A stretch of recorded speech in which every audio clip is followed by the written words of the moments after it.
ከዚህ በኋላ በሄድኩበት ሁሉ እናገራለሁ፣ ሰው ቢሰለችም ባይሰለችም እንደ ከርቤ እስከምትመር ድረስ ተናገር ብሏል አንድ የቤተክርስቲያን አባት።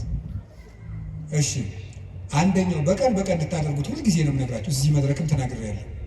አንደኛው በቀን አንድ ምዕራፍ መጽሐፍ ቅዱስ አንብቡ።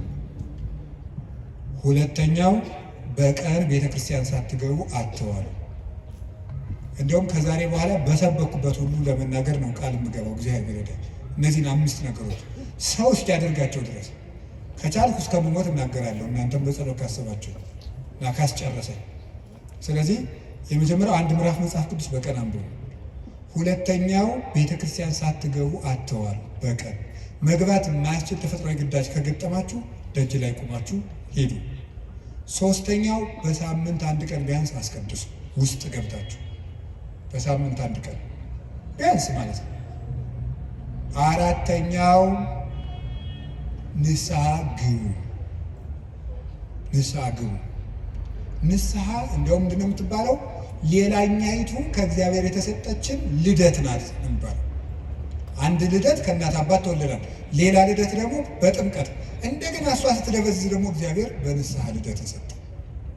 አዳም ከሔዋን እሱን የመሰለ ልጅ እንደወለደ ይላል አረጋዊ መንፈሳዊ የተባለ ሊቅ። አዳም ሔዋን ከምትባል ሚስቱ እሱን የመሰለ ልጅ እንደወለደ ክርስቶስ ከንስሐ ማኅፀን እሱን የመሰሉ ልጆችን ይወልዳል። ደስ አይላችሁም? እዚያ ንስሐ ማኅፀን ውስጥ ገብተን እንደገና ክርስቶስን የመምሰል አባታችን እግዚአብሔርን የመምሰል እድል አለን። እሱ የመንፈስ ቅዱስ ጉልበት ስለሆነ ነው። አቤቱ ጉልበቴ ሆይ እወድሃለሁ እንድንል የፈለኩት። ንስሐ ግቡ። የመጨረሻው ጸልዩ። ሳትጸልዩ አትብሉ።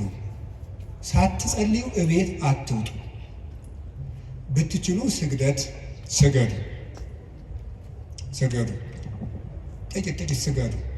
ትንሽ ከቻላችሁ 41 ካቃታችሁ 21 ካቃታችሁ 7 ካልሆነም 3። ይኸውላችሁ እኛ ለእግዚአብሔር ስንሰግድ ሰይጣን ከኛ እግር ይወድቃል። ሰው ለእግዚአብሔር ሲንበረከክ የሚያንበረከኩት ከሱ ስር ይንበረከካሉ። ዳዊት ለእግዚአብሔር ይንበረከካል፣ እግዚአብሔር የዳዊትን ጠላቶች ለዳዊት ያንበረከካል። ቀመሩ ይሄ ነው። እኛ ለእግዚአብሔር እንንበረከክ፣ የሚያንበረከኩንን አጋንንት ደግሞ እግዚአብሔር ያንበረከካቸዋል።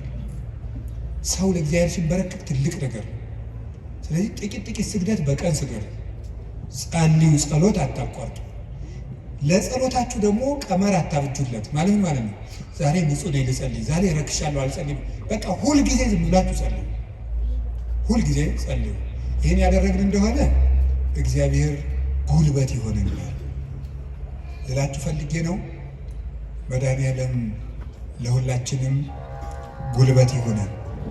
የትንሣኤውን ብርሃን ለሀገራችን ያብራልን።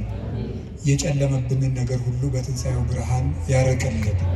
ለተጨነቁ ሁሉ መድኃኔዓለም ሰላምን ይስጥልን። አቤቱ ጉልበቴ ሆይ እወድሃለሁ። ወስብሐት ለእግዚአብሔር።